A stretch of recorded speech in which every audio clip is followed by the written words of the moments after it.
sur Home Kitchen. Alors aujourd'hui, on va faire une recette que j'affectionne tout particulièrement et qui est très simple, une recette de tortilla espagnole.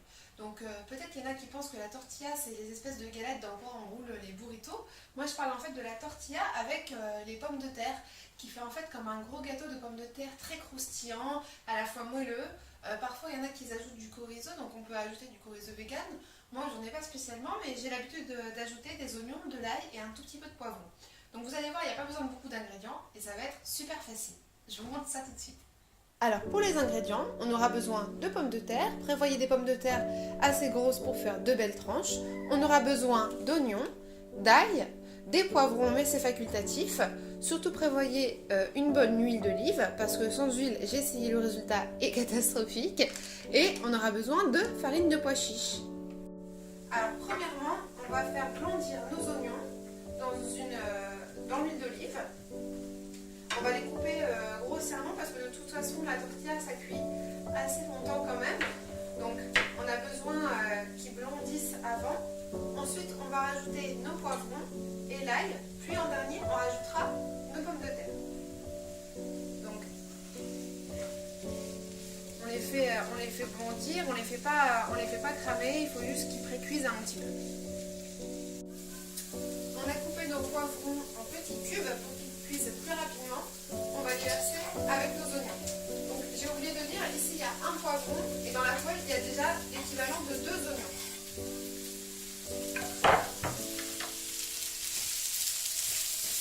Voilà. Et enfin, on rajoute l'ail parce que c'est ce qui cuit le plus vite. Sachez aussi que si vous voulez gagner en temps et que la friture ne vous dérange pas, il est tout à fait possible de passer les patates et les oignons à la friteuse quelques instants et de zapper le process à la poêle. On a coupé toutes nos pommes de terre, donc selon la grandeur de votre poêle, vous en faites 5, 6, 8 selon la taille de votre poêle. Il faut que ça remplisse bien tout et que ça fasse une bonne épaisseur. Une tortilla, ça fait une épaisseur comme ça. Pour la grosseur, vous les taillez un peu comme la grosseur que vous pouvez pour un gratin de pommes de terre, un gratin dauphinois. Donc c'est environ 2 mm. Vous essayez de les tailler à peu près de toute la même manière. Et là, on va y rajouter.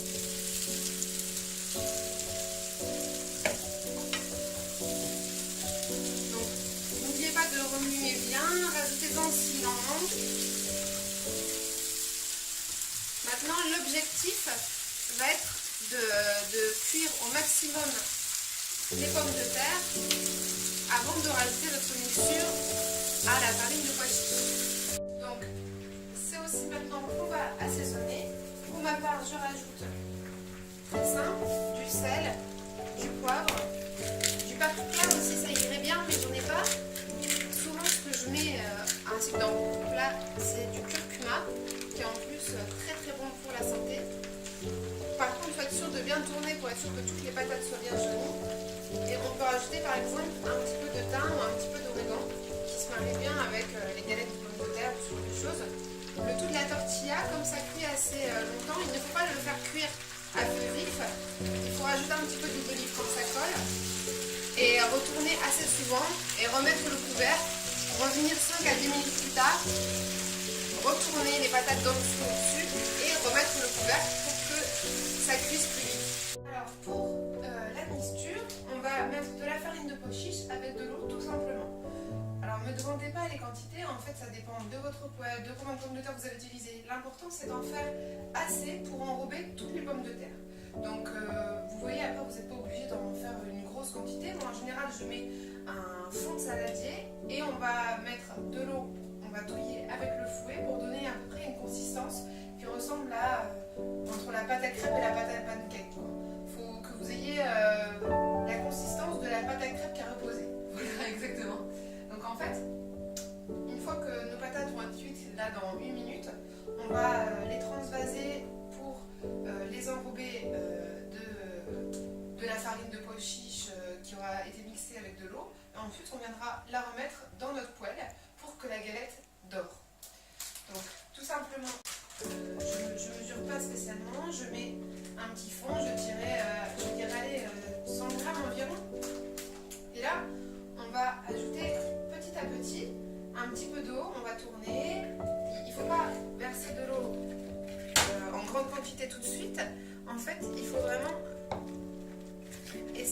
verser petit à petit et essayer que ce soit le plus homogène possible. Donc si vous pensez que c'est trop liquide, ben, tout simplement vous rajoutez un petit peu de farine. Si vous êtes trompé et que c'est un petit peu trop épais, ben, rajoutez un petit peu d'eau. C'est aussi ça la cuisine, c'est tatillonner, c'est essayer de trouver le bon arrangement. C'est pas tout forcément dans la mesure et le grammage pris. Donc vous voyez par exemple, moi je sais que c'est ça la bonne consistance à peu près. Une consistance de pâte à crêpes, essayez de bien fouetter pour qu'il n'y ait pas de grumeaux, n'en faites pas non plus trop parce qu'après ça va le sentir vraiment dans la pâte, ça va être trop lourd, il faut que ça reste assez léger, il faut qu'on sente bien la pomme de terre, les oignons, les poivrons, les autres éléments. Donc là, on a ce qu'il nous faut. Donc on a fait chauffer notre poêle avec l'huile d'olive, on a un peu nettoyé s'il y avait des résidus qui sont restés collés à la poêle, on a mélangé notre mélange pommes de terre, oignons, poivrons à notre mixture de farine de pois chiches. On va tout retransvaser dans la poêle. Pensez par exemple à vous munir d'une spatule pour essayer de ne pas trop briser les pommes de terre. Si vos pommes de terre ont été un petit peu cuites, pour ne pas garder des rondelles à peu près. Et ensuite, l'objectif va être de faire griller la galette comme il faut des deux côtés et d'avoir une belle coloration. Donc là, on va tout retransvaser dans la poêle. On va bien aplatir pour faire une belle galette. Donc on a bien mixé avec la spatule pour un beau fini, pour qu'on ait vraiment cet aspect gâteau de pommes de terre bien fini. Voilà à quoi ça ressemble. Donc je répète, pour cette recette on est obligé d'utiliser un petit peu d'huile, sinon ça colle pour sûr la farine de pois chiche, ça adhère beaucoup. C'est d'ailleurs pour ça qu'on l'utilise comme substitut d'œuf, parce que ça colmate bien les aliments ensemble, ça remplace extrêmement bien les œufs. Si vous voulez donner un petit goût d'œuf supplémentaire, il existe un sel qui s'appelle le black salt, le sel noir qu'on trouve dans les épiceries asiatiques ou sur internet, qui a en fait un petit goût soufré, un petit goût de soufre, exactement comme quand on fait cuire les œufs. Donc si vous voulez par exemple faire un repas pour les omnivores et surprendre vos invités, en plus de la farine de pois chiche, vous pouvez ajouter une pincée de ce sel. Donc je vous répète, c'est le black salt, j'essaierai de vous mettre un lien dans la barre d'infos, et qui va rajouter un goût supplémentaire qui fera réellement penser à l'œuf. Donc c'est vraiment bluffant. Moi j'en trouve pas vraiment d'utilité parce que je suis habituée à la manger comme ça. Donc quand c'est passé environ 5 minutes parce que ça cuit assez rapidement, on va prendre un grand plat et retourner la galette pour la faire cuire de l'autre côté pour qu'il y ait une coloration des deux côtés. Je vois que les bords commencent à être bien colorés, bien caramélisés. Tout simplement, on va prendre la poêle, on va mettre ce grand plat au-dessus et vous allez retourner pour ensuite retransvaser et faire dorer l'autre côté. Et ensuite, la recette sera finie. C'est le geste un petit peu technique de la recette, mais en fait, c'est pas vraiment technique, c'est juste que si votre poêle est lourde avec tout son contenant et tout ça, il faut le faire en une seule fois et pas que la galette se casse ou se décroche, sinon ça sera plus une bouillie de pommes de terre savoureuse certes, mais une bouillie, pas une galette. Voilà ce que ça donne si vous avez réussi à bien retourner votre tortilla. Il faut qu'elle soit bien dorée, bien colorée des deux faces. Nous, la nôtre, on va la servir ce soir avec une bonne salade composée, des maïs, des champignons, des tomates. Laissez aller votre imagination. Cette recette, elle n'est pas spécialement rapide, mais c'est pas la plus longue ni la plus dure. Donc cette recette, elle peut s'adapter à vos goûts. La base, c'est pommes de terre, oignons. L'été, vous pouvez mettre des herbes. Moi, j'ai mis ici des poivrons. Vous pouvez la faire avec des champignons. Vous pouvez l'adapter à l'infini. C'est une recette succulente. J'espère qu'elle vous aura plu. Écrivez-moi des commentaires si vous avez réussi. Et je vous dis à bientôt pour de nouvelles aventures.